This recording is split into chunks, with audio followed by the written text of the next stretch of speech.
into a nightclub bathroom, right? And on the wall, you can see written down like, I don't know, like whoever sits here is an asshole, right, in marker pen. And then maybe you pull out your own pen and you write something back to the guy who's on there, right? And then he comes back to the bathroom, he writes something over the weeks, yeah, and you have like a conversation and you're probably insulting each other. This is basically what the YouTube comments section is. It's basically a toilet. It's like a toilet door. My 24-hour experience without any junk food media has been an incredibly positive one. I feel that I'm far more present. That's the first thing I noticed, is that I feel like I'm back in my own skin. I'm no longer chasing imaginary thoughts in my head that are prompted by other people's media use and my own media use. You get really bogged down in what other people think of you and what you think of other people. And when you cut that off, you're back in the real world again. And like I said, I'm noticing things for the first time in a long time. So I guess I will just start once again, as always. I will start by saying, hello, Chris. Thank you so much for joining me on the MvR podcast. How are you doing? I'm great. I'm fantastic. How are you, James? I'm doing very well. I'm so glad to hear that. So basically today, what we're talking about is really why you have to take care, just like your actual diet, like the food that you eat and what you drink, that you also have to actually take care of your media diet as well. Because for some reason, nobody talks about this, and I don't really understand why nobody talks about it. I think it's because it's a very new thing. I know for a fact that when I'm watching like basically what I call junk media, whenever I'm consuming this junk media, my mindset and my life just gets worse. I notice it every time. It's just like junk food. And it's like you're just feeding your brain junk data, if you know what I mean. Do you know what I mean? Does this make sense? Yeah, absolutely. It's almost like the more you do it, the worse it gets in some cases. Oh, yeah. Particularly with screen time and, social media and YouTube videos. Just quickly, we've also got a guest in the room tonight. His name is Roland, so he's listening on, and, he might have a few things to add to that as well. He's a good friend of mine and a bit of a critic of the media diet itself. G'day, guys. Hey, Roland. Yeah, feel free to jump in at any time. Thank you. I mean, this podcast could be 5 hours long, but in the junk media, I'm going to list what I've put in the junk media category, okay? So we have pornography. We've got most video games, I put here, most video games. Sitcoms, game shows, soap operas, tabloids, advertising, reality TV. I think mobile games, all of these things are really terrible. I just want to hear about your personal experience, Chris. Like, first of all, what is your like go-to junk media? Like, what do you consume that is really like, that you shouldn't be watching, but you're still watching? What is your go-to junk media? It has to be YouTube, hands down. Yeah, it has to be YouTube. And nothing specific on YouTube. That's what's alarming with me, is that I might go to YouTube to search something that I'm interested in, and then half an hour later I'm watching some 10-minute video on why lighters are made in France. Yeah, you can thank the YouTube algorithm for that in the recommended for you section on the right-hand side. But the thing is of YouTube, it does kind of depend what content you're watching, because I think if you're watching if you're listening to this podcast on YouTube, for instance, I think this is not junk media. But if you're watching like pointless cat videos, or even like political stuff, like where people are raging about their political view, all this stuff is it's basically going to ruin your mindset for like a long time. If you keep watching negative stuff on YouTube, for instance, you're going to end up absorbing this and being negative in real life. Do you think that's true? Yeah, I think it's happened with me even. I don't think anybody's immune to that. It happened more recently with, with the 2016 Trump election. There was quite an upsurgence in very heavy political content that wouldn't otherwise have been put on any other media platform. And even myself, I found myself kind of engrossed in some pretty biased and content that perhaps I wouldn't have watched if it hadn't have been shoved into my face. Yeah, we could talk about the bias all day long, right? Really, what I want to talk about is the way it makes you feel. Like, is it a negative impact on your life? The truth is, most political stuff, especially on YouTube, is really, it's biased. It's usually someone who's very angry. And the truth is, when you're around people who are putting out this sort of negative vibe, even if it's through technology, like through YouTube, you will pick it up, and it will affect you as well. There's no way of stopping it. If you're listening to negative people on YouTube, you will become really negative and frustrated yourself, and then you'll take that out with you into your day and into your work and everything like that. So the problem is that nobody really knows that they should be watching out for this. Nobody really thinks about their media diet or whether they should be choosing to watch something or not. They just they've never really considered that it could be affecting them. I think it's because it's not like food where you actually eat it. If you think you're just watching it, but the truth is, your subconscious brain absorbs everything that you expose it to. Everything, with no exceptions. So, and it's it has quite a detrimental effect on your health. I find if I'm watching just even a cell phone screen, for a very long period of time, that I've got low energy and I don't want to do anything, don't really want to go outside. It's quite a horrible feeling it can produce. I think the junk media is bad for your mental health. Just like junk food, when you're eating McDonald's or Burger King, that can basically make it more likely for you to get depression and anxiety and stuff like that. Junk media is exactly the same. And do you know, psychologists, when they're dealing with somebody who has depression or anxiety, they usually suggest to them that they stop watching the news, because the news the news obviously makes people more depressed and more anxious, more than they should be in reality, So media affects your mental health. Even the psychologists know this. So really, everybody should really be thinking about what they're gonna consume, instead of just watching anything, Yeah. And it's really interesting how people have kind of turned off a lot of mainstream stuff, and they've switched over to things like Facebook and YouTube and Twitter, without realizing that in actual fact it's almost worse, because the length of time people are spending on these platforms is probably one heck of a lot longer than they may have done 10 years ago. Oh, for sure. Because first of all, from now on, you can take the media wherever you go. You don't have to be at home in front of your TV. So there's that. So you're going to get more screen time doing that. And because, the addiction engineers in social media are using really, really advanced techniques to make you spend more time on each app. So that's much more than TV ever did.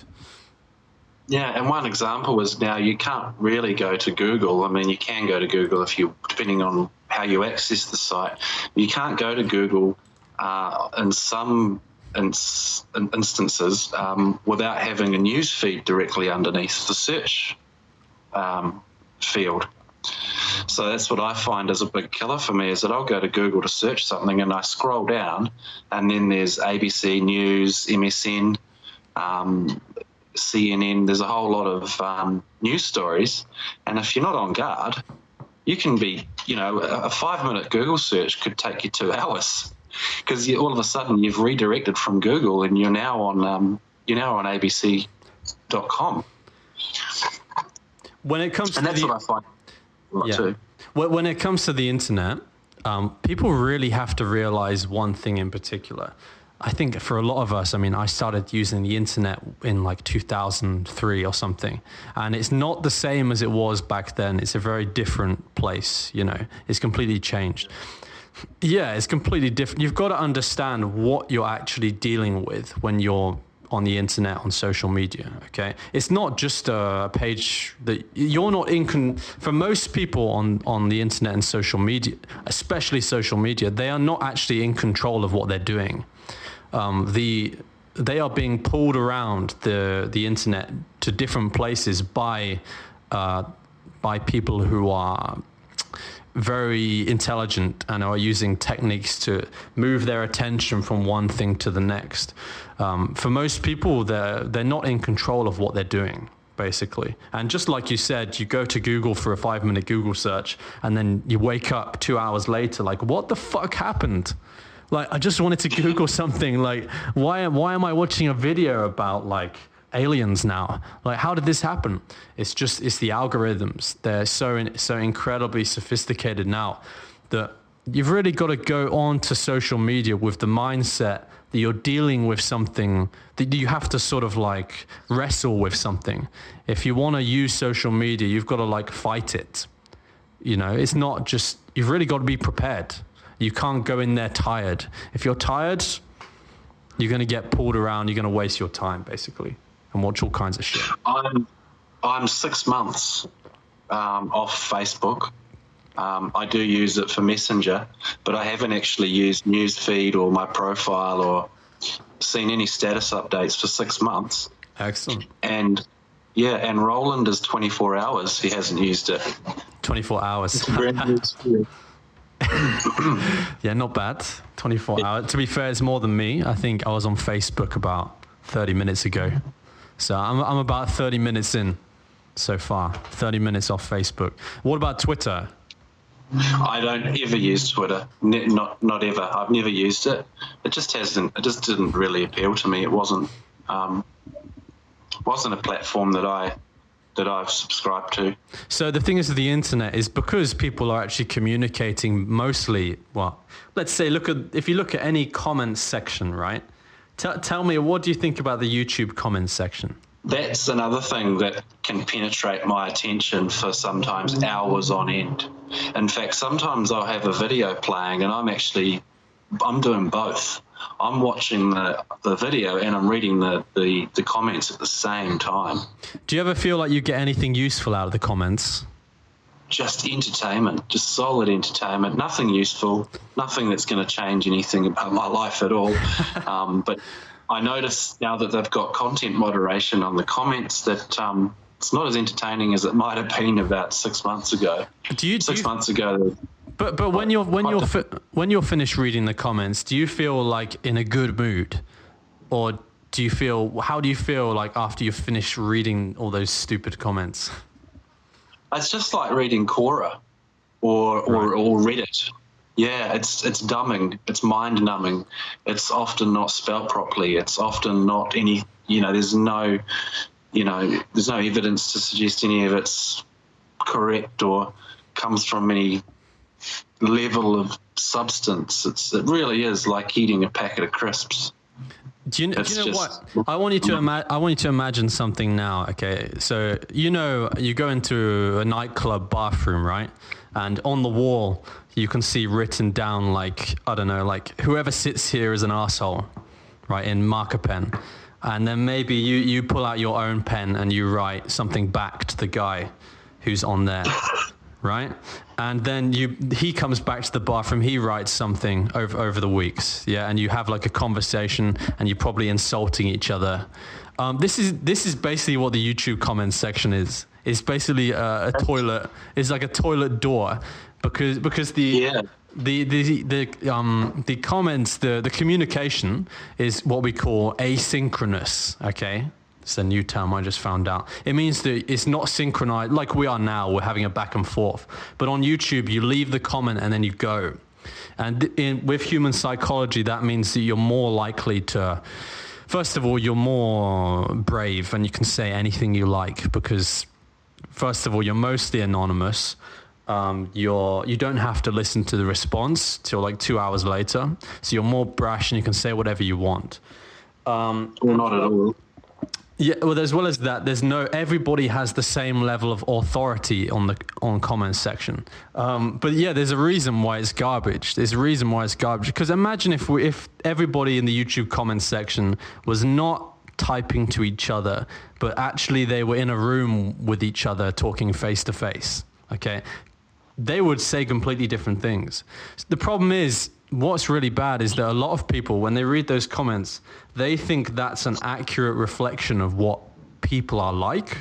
They think it's just showing what people are really like, but it's not. It's showing people in their worst state, basically their worst possible state.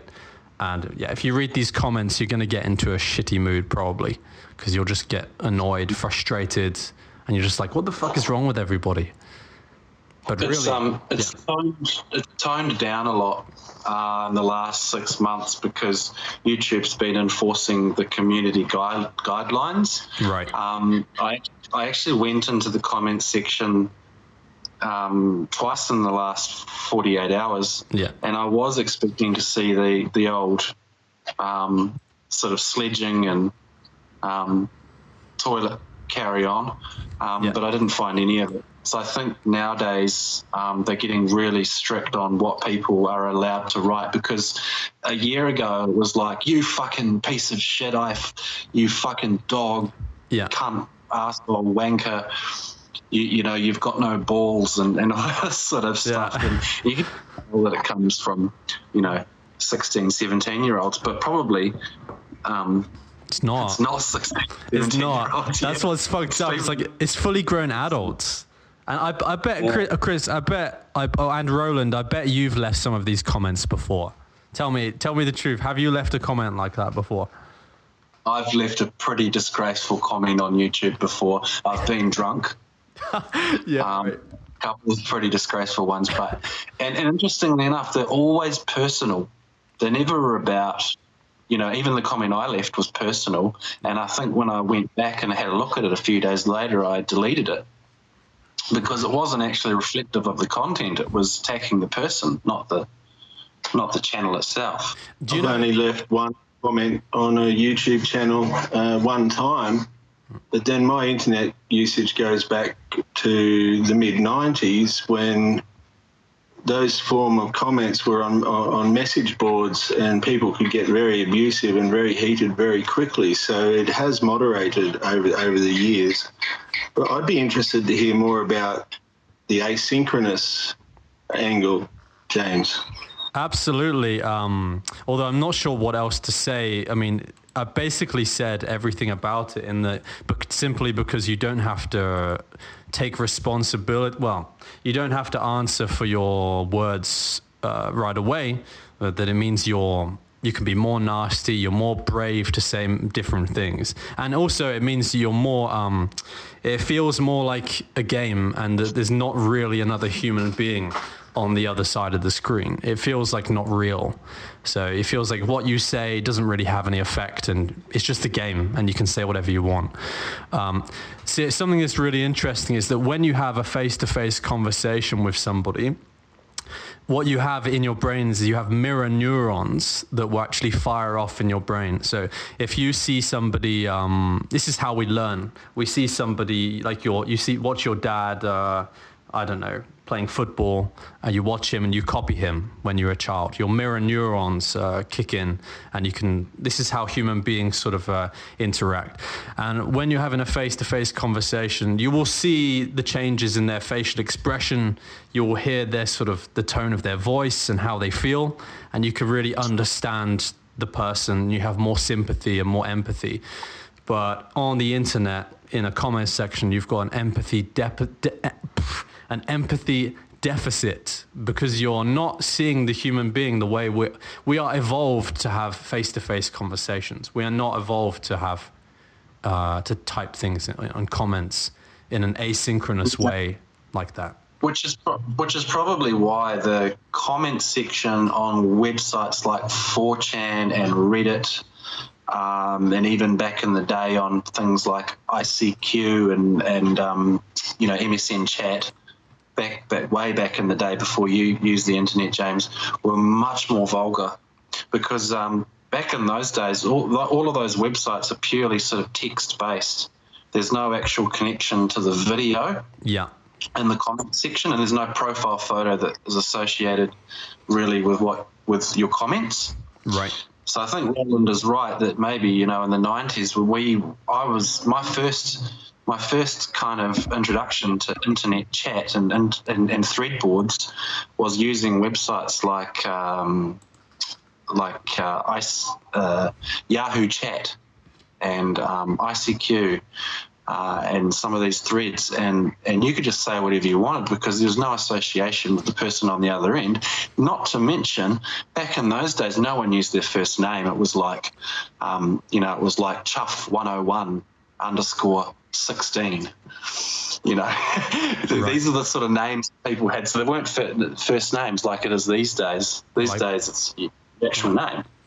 Penis Man 69 or something like that. That's right. Yeah, and we used to have this thing when you were talking to someone, it was ASL. So you'd be on this chat room talking to someone and you would say ASL, and what that meant was age, sex, location. Oh, yeah, I remember that. Yeah, the person on the other end would say F21 San Francisco. And, of course, you had no way of actually verifying whether that was a female or not. Probably a man, yeah. Absolutely, it's probably a man, yeah. It's really interesting because back then, I read about this, back then they used to think that it was all because of the anonymity, and that once people if they had a face by their name, it would all stop, right? But weirdly enough, even after Facebook, people still, maybe it's not quite as bad as on like 4chan, but even on Facebook where your identity is not hidden at all, people still do this behavior. They still leave toxic comments all the time. It's really weird. So it's not just about anonymity. It's all the other factors, like I said, the empathy deficit, the asynchronous communication, and the lack of authority figure as well, because there's no authority figure. What's that? Accountability. Yeah, there is none. There's none. Although on Facebook, there could be some, but maybe, I don't know. Well, the internet has just been transferred from US ownership to EU ownership, which would circumvent the free speech laws, James. Do you think that's played an impact at all? Are you saying is there less free speech now or more? Less now. It's more moderated and people are more accountable now, although that could just be my own personal experience from trying to tailor my Facebook experience in a positive manner. I don't think this is a good thing that there's less free speech, but I think the effect it would have is that people would be behaving a little bit better. Like you said, on the old message boards, it was just full of abuse. I mean, it still is, but I mean, I kind of remember those days back then, and I feel like it is a bit better. Like, people... Well, I'm terribly ashamed, James, of some of the messages that I sent when I was a teenager, yes. Even now. Yeah, I mean, when you're a teenager, I wouldn't blame yourself too much for that. Everybody's as stupid as a teenager. But it's really just about the way human psychology reacts to the internet. It's just a pattern. And whenever you see it in anybody online, you can just, from now on, you can just say, okay, this is their brain just reacting to the technology. It's like kind of expected. It's almost expected that it's going to happen like this. Yeah. But really, more to the point, is what's changed is it's happened in the last 12 months. It's happened, post-Trump, basically. And I think this goes hand in hand with the EU. This EU transfer is that government is slowly trying to get involved, and they're putting a lot of the blame on Facebook. So Facebook and YouTube have had to pull their socks up and say, well, we got to stop these guys from saying this stuff because, there'll be another terrorist attack or shooting or, anything to take the onus off this conversation about it's really, really big. I don't know if I can talk about this now because it's like another thing. Like, Like the mainstream media have their own agenda. Facebook is bad, but the mainstream media also have a reason, because the mainstream media is dying. Because the Joe Rogan podcast is like the biggest show in the world right now, I believe. 40 million, I think it was, and that was 6 months ago. Yeah, they just had Bernie Sanders on the podcast. They had Elon Musk. You know, it's going to turn into the main.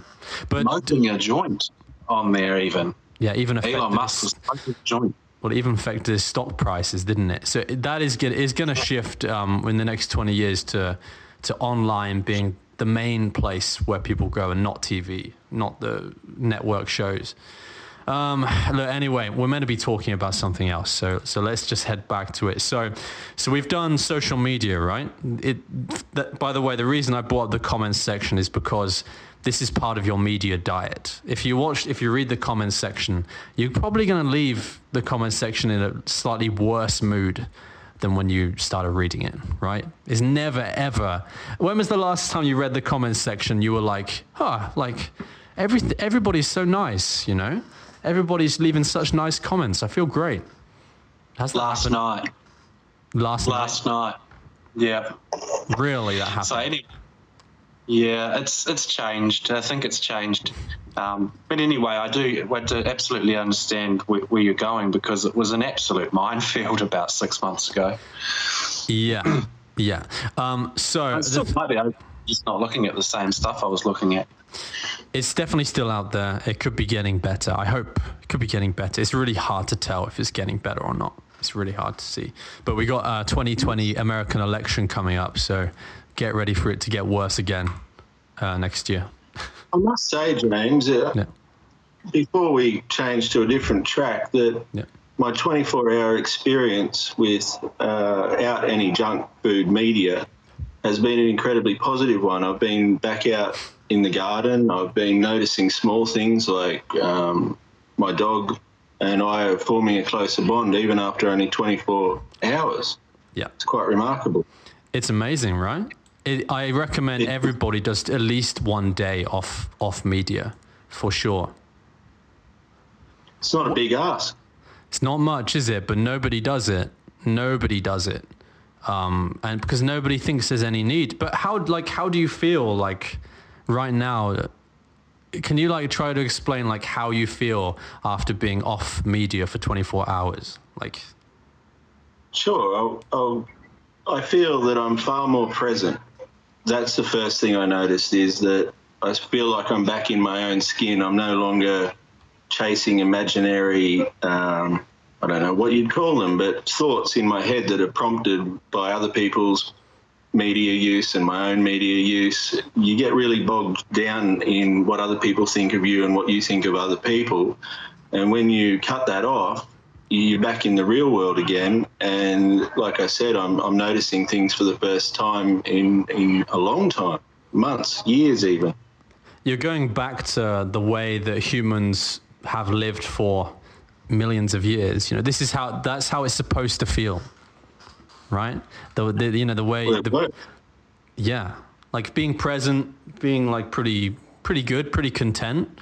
That's kind of how you're supposed to feel. That's how our hunter-gatherer ancestors would have felt. It's yes, they were hunting tigers and they could die, any moment, but they would feel present and, in the moment. Alert, yes. Yeah. Yeah. This is not how we feel now. And this is what junk media does. It's just bad for your mental health. It's just the same as junk food. Even my memory, James, I've been trying to function at a level where I'm teaching photography and running a few meetings in town, and I was having trouble with my memory, and in just 24 hours, my memory has come back in quite a flood and quite a wonderful way. That's excellent. Yeah. Yeah, that's awesome. I'm not even surprised at all. Not surprised. I feel the same. I've had when I was traveling around in Malaysia, I had 2 days where my phone was not working and my laptop, the charger was broken or something. and I felt so much better. And that's when I wrote this blog. It's actually after 2 days of being off it, seeing the switch. Yeah, it's amazing. It's much better. Now, by the way, there's a reason. What do you think is the worst media? Do you think that social media is the most toxic? Like what is the worst one, do you think? Both of you. The worst media for me is when I see unachievable or unwanted outcomes for my own personal life, and I start to feel those lesser emotions of pride and vanity, and my ego gets challenged. I'm a 42-year-old male, and a lot of what I'm told is fun or good or right.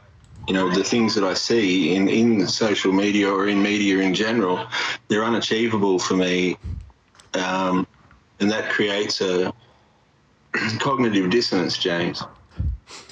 Okay, I can explain exactly what is happening there. Okay, so, what the world we're living in right now is what we call the global village. Okay. So, no, this is too much to explain. So we live in a global village so we are evolved, okay? Our psychology is meant for tribes of about 150 people, okay? So because our brain is evolved for an environment about 200,000 years ago, it's not evolved for today. So your subconscious brain gets very confused by media. It really does some strange things. So when you see a photo, first of all, the standard of life on social media is not achievable for anybody. The people who are posting the photos are not living that way either. Social media is like advertising, just like how you advertise a product on TV and they lie and they make false claims. Social media is advertising a human being. So you make everything look perfect and you make false claims of being really happy and successful.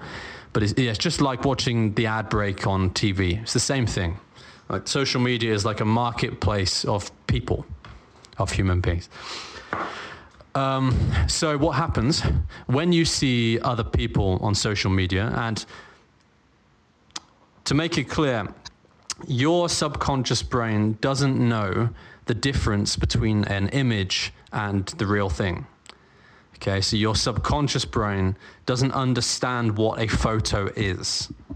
It thinks it's real, and it will change the way you feel. So if you see images of other people who appear to be what we would say higher status in the tribe, right, that your brain is evolved to be in. You see your friend and they are on a beach, like having an amazing holiday, and you're like in bed in your boxes, like at 12 p.m. or whatever, right? And you can't afford a holiday. And so you see an image like that, and your brain basically says, okay, I'm low status. We are low status in the tribe. This is it sees the stimulus of somebody else who is doing better than you, and it will assume that you are low status in the tribe, because it thinks you're in a tribe of 150 people. It doesn't understand the internet. So this will make you feel worse. Let's say again. Lobsters. Like yeah.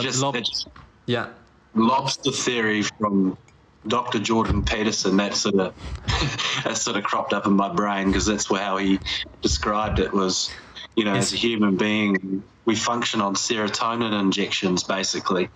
Yeah. That's when we see this happen, it kind of makes us retreat like a lobster. But then when we're the one that's getting the reward, we stretch out. That's right. And gives us sort of a boost in confidence. It's a really interesting. No, it's a really, really interesting theory, because biology. Yeah. People think, well, it could be the case that feeling low status leads to depression. Like it could be. That sounds pretty real. That sounds accurate to me, from my experience. That's right. So as a human, when you feel really good, you stretch out and you want to show the world that you're confident. You know, your head's up high, you stretch out, much like a lobster. But when you're defeated, you are that guy in the boxer shorts at 12 o'clock. That's right. And in your own shit. So in essence, Chris and James, what we're saying here, if I can just paraphrase it, is that we are deceiving each other into a state of depression. Exactly Through right. our yeah. That's a perfect way to put it. And everybody is doing the same thing, basically. And the thing is, because like I remember I was talking about the global village, right? So it sounds crazy, but in your mind, it's very difficult to explain. In your mind, because you think you're supposed to be in a tribe of 150 people. So you think that if you see a celebrity even, you know, like Gordon Ramsay, okay, in your brain, Gordon Ramsay is like the village chef. He's like the chef in the tribe. He's the cook. Now you've never met Gordon Ramsay. He doesn't know you exist, but your brain thinks that he's in your tribe. Anyway, so yeah, and so this effect is basically happening to basically everyone. Everybody at different levels, but what I would say is that in the global village, the hierarchy in your tribe is insanely steep. So for everything you're exposed to the best person in every single area. So you're exposed to the most gorgeous women in the world, you know, and more gorgeous than in real life because of Photoshop and stuff. And you're exposed to the best guitar player in the world and the best piano player in the world, all because of media. And so you feel like there's like no place in the tribe for you anymore because every position is like taken and everybody else is way above your standard. And so I think that like everybody feels low status because of this effect, basically. Yeah, absolutely. And also they're kind of lowering the bar. Like it's no longer people like Gordon Ramsay that are actually defeating you. It's could be someone who's your brother. It could be your friend. It could be someone that you're really close to, like your employer. So it's completely changed the way our body functions and our mind, kind of handles that kind of information. Absolutely. That's going back to your comment about seeing somebody out on a boat fishing and catching a big fish, and that gives them a massive injection of greatness. But for you yourself, you're the one that's in your boxes. So, but the fact is that most people are in their boxes. Like this is like most people feel the same. Yeah. I know, and because it's so easy just to orchestrate one of these posts, I mean, really, really easy. I mean, there's been a couple of cases where people have orchestrated. I think one case recently there was the big music festival, which is every year. I think it's Hullabaloo. Right. I'm not sure. It's a massive music festival, and a lot of the Instagram, what do they call them? The Instagram. What's the word? The influencers.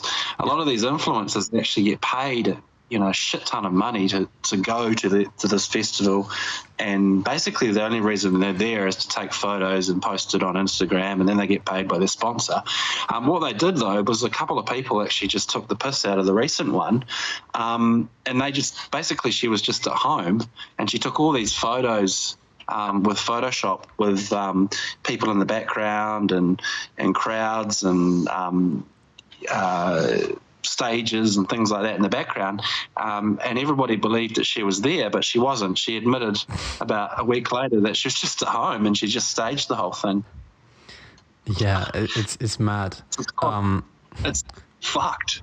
So yeah, I mean, I completely get what I can totally see what you're saying there. Where it's. Yeah.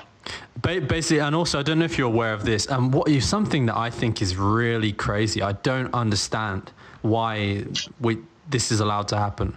But social media has no friggin' age limit on it. There's no like age limit. So what this means is that teenage girls of 11 and 12 years old all have social media accounts, and they have Instagram and Snapchat. And basically self-harm in teenage girls is going up. It's basically, if you watch Jonathan Haidt's TED Talk, you will see from around 2011, teenage girl self-harm is spiked, basically, which is exactly when smartphones and social media arrived.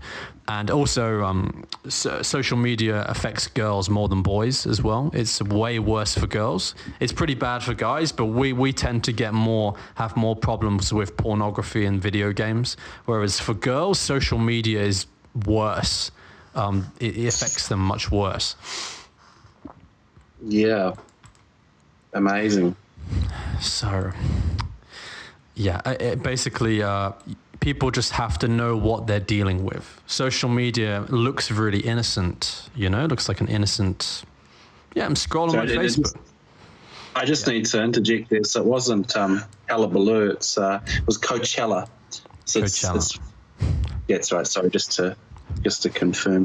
Right. Anyway. Well, yeah. So, but I think it was. I've got the quote here. Theodore Roosevelt said, "Comparison is the thief of joy." Right. He said that in like 100 years ago.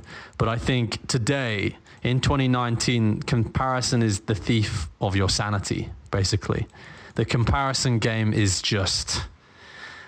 it's unwinnable for everybody in the world. Basically, unless you are, I don't know, Ryan Gosling or someone like that.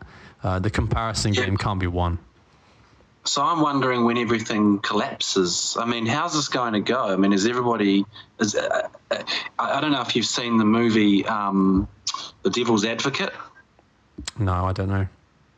No, so this is quite an old movie with Al Pacino. Right. And effectively, I think it was 1995 or in the late 90s, 97, something like this. The actual movie was about the devil kind of playing his role in society and taking over society to the point that humans become God, effectively. Right. And that people build egos the size of motorways. And the kind of story was effectively of him. He effectively was the devil, and the minions and the people on the planet were kind of essentially trapped in their own super systems of egos.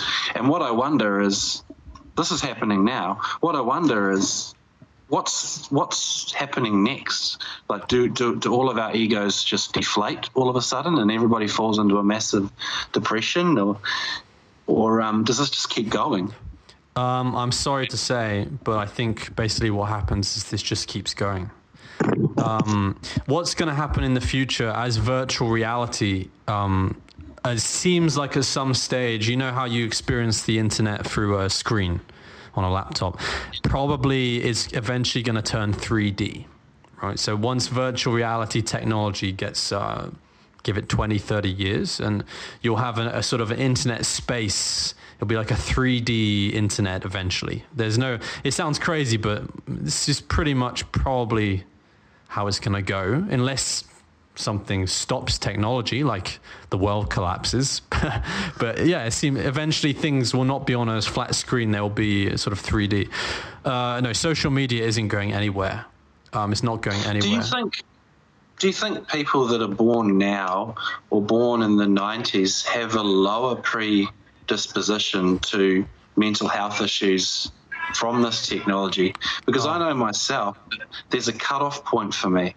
Yeah. I was born in 1984, and computers were really cool, and the fact that we have GUIs, graphic user interfaces, and we have communication, we have streaming video and animation, that's almost enough for me. And I feel that any further now, that I kind of almost can draw a comparison to myself and my parents. You've always got someone older in your life who, won't pick up a cell phone because it's just too much. I'm starting to feel that virtual reality is kind of like my cut-off point, where I'm just not going to I'm not going to go down that road. And I'm wondering whether the year that when you're born in, whether that has some kind of change in how you're able to actually handle mentally, the effect on you as a person, whether that changes. So, I mean, yeah, for sure, definitely. In fact, I think the older you were when social media arrived, the better. Okay, that's what I'm getting at. Yeah, for so me, you almost handle it, yeah, because biologically it's built into you, and that it's normalized. Yeah, whereas for me, this is really hard to get my head around. Yeah, for me, social media arrived when I was about 17. Okay, so I really I'm really on the border. Generation Z, Gen Z, who are now like 14, 15, they have it the worst by far. They're growing up in school with Instagram, so all of their friends are competing on the social media to have the best life, and they're a teenager, but you've got that mix of social media, and it's just like, oh my God, it's just like the worst. I'm so glad that I just missed. It was bad enough being like 17, 18 with everybody posting their fake photos on Facebook, but to be like 13 and 14 and have to deal with this stuff is just, yeah. And no, we know that mental, like I said, teenage girls are having major depressive episodes more often since social media came up. There's been a big spike. So you should be happy you're a bit older in this case. I've noticed, James, that I grew up in a home where the television was turned off and often removed from the house itself. Yeah. And going back further than that, Manly P. Hall was born in 1901, and one of his talks on YouTube about turning off your TV, he goes in great depth, a very poignant way, into this topic. Do you believe that there's people out there who are fully aware of the impact that social media has and are still using it knowingly to perhaps for the wrong ends, for the wrong reasons? Yeah. First of all, the creators of social media know exactly what's happening. There's too much money involved, and they want the money. So they know the effect that is happening, the owners. And then you have the rare sort of intellectual who, like was it your dad who got rid of the TV? My dad. It's pretty rare. Not many people do this, but it's really good idea. But that's the rare individual who will purposefully get rid of their smartphone or get rid of their TV. It's not, most people are using social media without thinking at all. That's the majority of people. Would that be called flocking behavior, James? Are you aware of that term? Like sheep, yeah.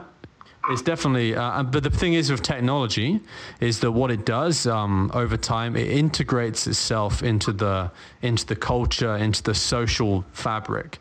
So it gets to a point where you can't really avoid. It becomes very difficult to avoid using the technology. And it gets to the point as well as like now, whereas if you're going to close your social media accounts, there'll be negative effects as well on your social life. You will miss out on parties, you will miss out on certain events and things like that. So it's really integrated now. It's very hard. But I tell you what though, I haven't been using Facebook for 6 months, and although I see how people are missing events and they're maybe not in the network for certain things, and I can see how that can affect your psyche. But one of the things I think which has been really remarkable for me is that when I meet people, they ask me if I'm on Facebook, I say no, and they're really shocked, and it's almost kind of adds to the mystery. It's almost exciting to not be on Facebook. It's almost like a new thing. I do think there's a bit of a movement of more and more people kind coming off social media a little bit. I still think the majority will always be on there, but yeah. One of the first CTOs, or one of the first chief technical officers for Facebook, he's publicly known for his anti-Facebook views. Yeah. He does not use it, and because he knows how dangerous it is. Oh yeah. It is really it's not to be taken lightly. Probably in today, if you wanted to be a successful person, social media and success.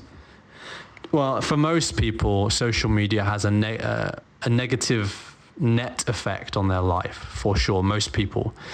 Some people can use social media. Basically, the key to using social media is to log on, post something, get it done, and log off. That's what you should be doing, and you should not. The worst thing you can do is what we call lurking, and that is when you're not actually posting anything yourself. You're just reading everybody else's stuff. You're lurking, and this is really bad. Lurking, you're like creeping around. Yeah, creeping about. You mentioned the dangers, James, of removing social media from your life now. Would you like to further explain what you mean there?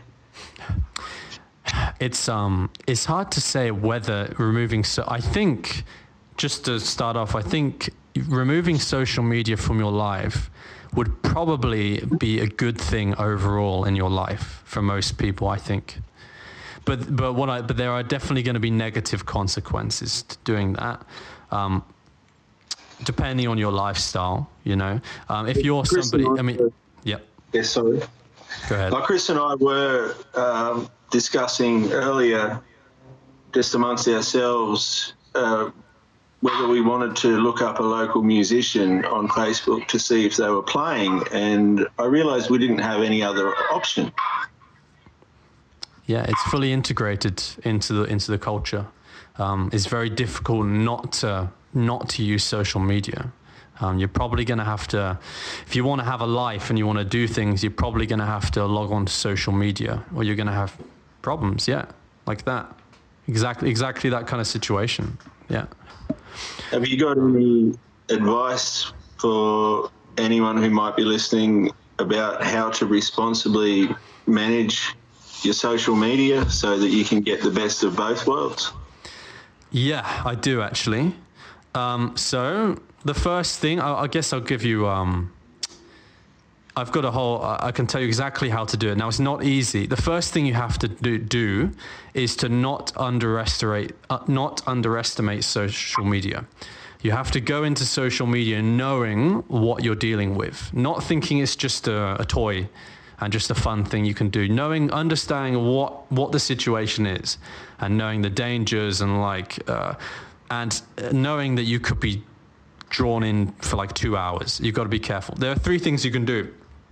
And it's actually a lot to do with mindfulness. Do you know sort of what mindfulness is, and meditation and that kind of thing?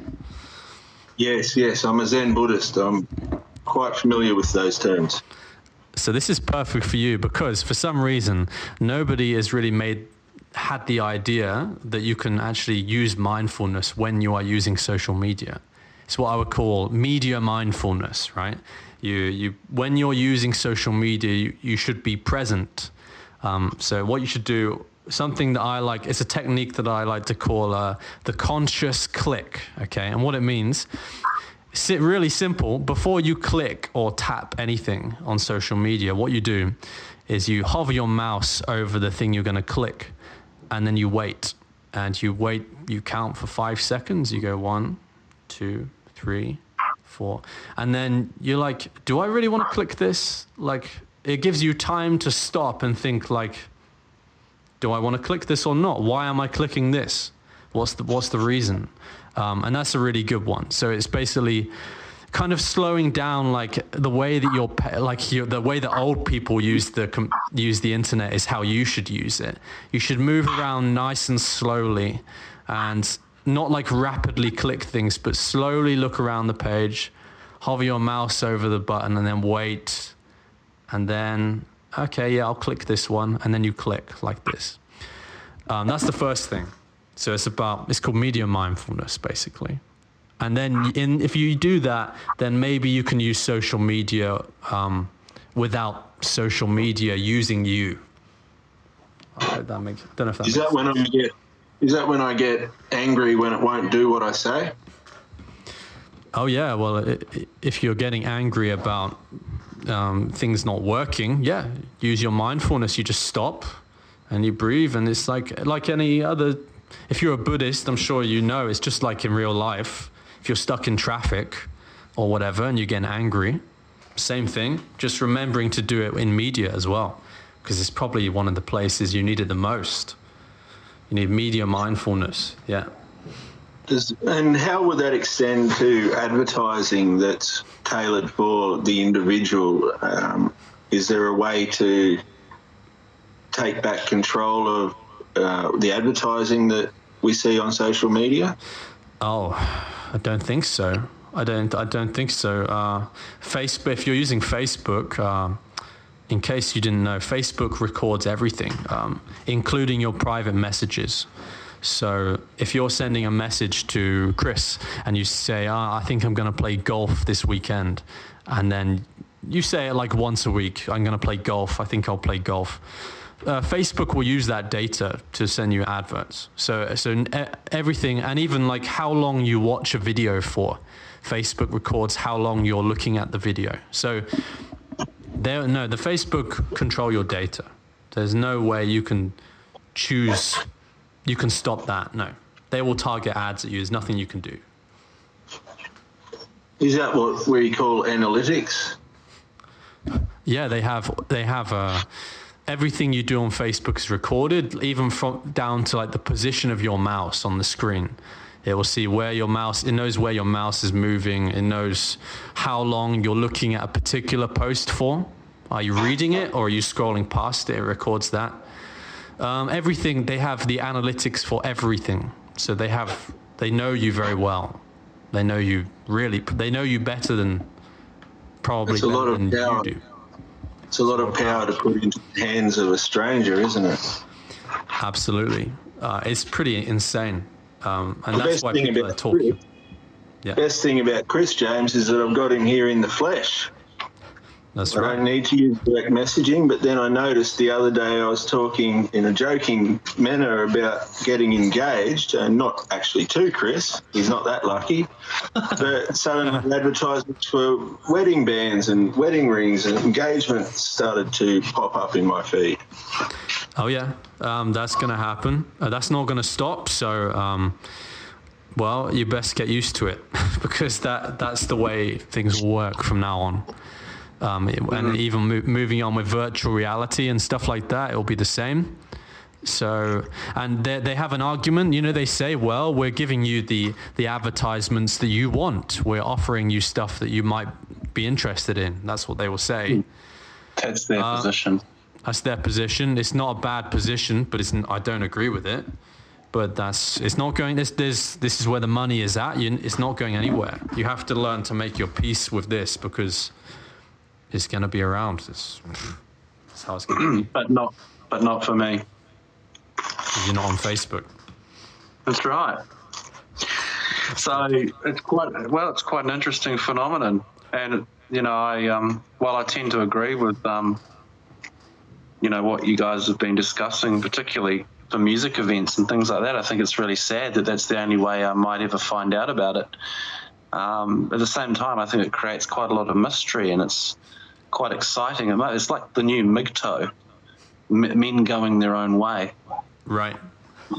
I'm literally not using Facebook. I use Messenger, and the reason I use it is because of what you and Roland had discussed, is that I have to use Messenger. I have to use Messenger just to organise the podcast with you tonight. Yeah, exactly. I have no option. However, nothing stops me from not logging in to Newsfeed at the moment. Oh, yeah. You don't need the newsfeed is garbage. It's a slot machine. The Facebook newsfeed is a slot machine. It's exactly the same gambling mechanics when you scroll the feed. What is crazy right now is that our main, because, back in the day, the main way of talking to each other was the telephone, right? Maybe, communication was the telephone. What we've got now, the truth is, the main way of people communicating now is the Facebook Messenger. This is like how people talk to each other around the world now. This is it. Yeah. It's like replacing the telephone. Yeah, I've asked people to use email and they're just, no, it's like telling someone to get off their chair and do the dishes. Yeah. Can you please email me? No, yeah. It's not going to happen. And what's insane is that we have a situation now where the only way to communicate with people is through a third party who's going to use your data to sell you ads. It's a really weird situation.